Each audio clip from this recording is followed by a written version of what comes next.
سر اگر ان کے اوپر کرپشن کے الزام ہو تو ہم چھوڑ دیں گے جی، کیونکہ یہ برج بناتے ہیں. کون سا کرپشن کا الزام ہے بتائیں جی. جی سر میں ایک منٹ مجھے دیجیے گا، ایک منٹ.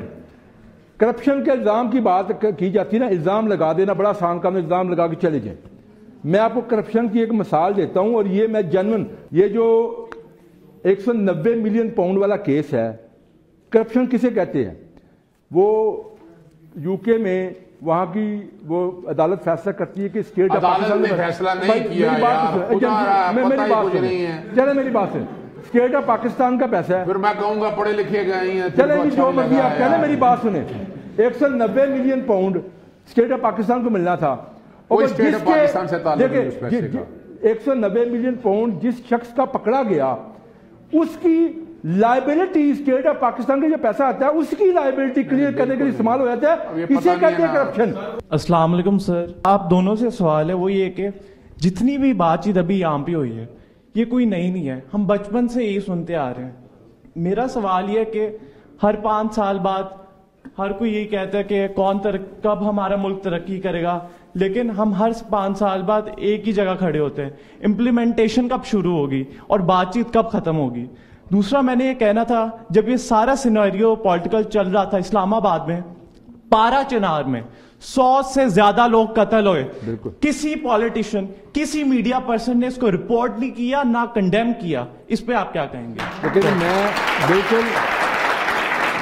بالکل آپ نے جو بات کی ہے، یہ پارا چنار میں جب یہ دھرنے کے لیے آ رہے تھے، اس دوران بنیادی ذمہ داری تھی اس صوبائی حکومت کو، امن و امان ان کی ذمہ داری ہے، وہ اس کو چھوڑ کے یہاں پہ آئے. ہماری وفاقی حکومت، ہماری باقی جتنے بھی ہمارے لیڈران ہیں، تمام نے اس کو کنڈم بھی کیا، اور ہم بار بار اس کا اظہار کرتے رہے ہیں.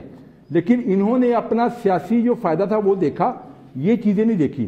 باقی جو آپ نے بات کی ہے امپلیمنٹیشن، بالکل آپ نے بات ٹھیک کی ہے.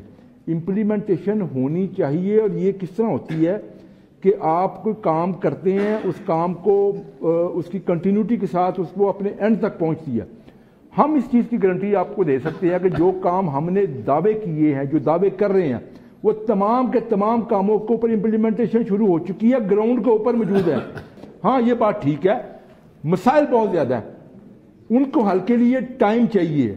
لیکن اگر ہم نیت کے ساتھ، محنت کے ساتھ چلتے رہیں گے، اور ہمیں یہ انتشاری لوگوں سے ہماری جان چھوٹی رہے گی، اللہ کے فضل سے پاکستان بہتر کی طرف جائے گا. اللہ بہت بہت شکریہ، تھینک یو سو مچ. میں یہاں پہ ایک آخر میں، ہم لوگ پروگرام کے آخر میں ہمیشہ ایک سروے کرتے ہیں کہ آپ نے دونوں پارٹیسپینٹس کی گفتگو سنی ہے، حکومت سے بھی اور اپوزیشن سے بھی.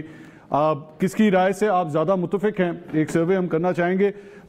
سب سے پہلے پاکستان تحریک انصاف کے حوالے سے جو لوگ سمجھتے ہیں کہ پاکستان تحریک انصاف کا یا اپوزیشن کا موقف زیادہ بہتر تھا یا درست تھا، وہ پلیز اپنے ہاتھ کھڑے کریں. ٹھیک، ہاتھ پاکستان تحریک انصاف کے حوالے سے ہاتھ کھڑا کیجئے گا. تھینک یو، بہت شکریہ. اور جو لوگ سمجھتے ہیں کہ حکومت یا مسلم لیگ نون کا موقف جو ہے وہ زیادہ بہتر تھا، وہ ہاتھ کھڑا کیجئے.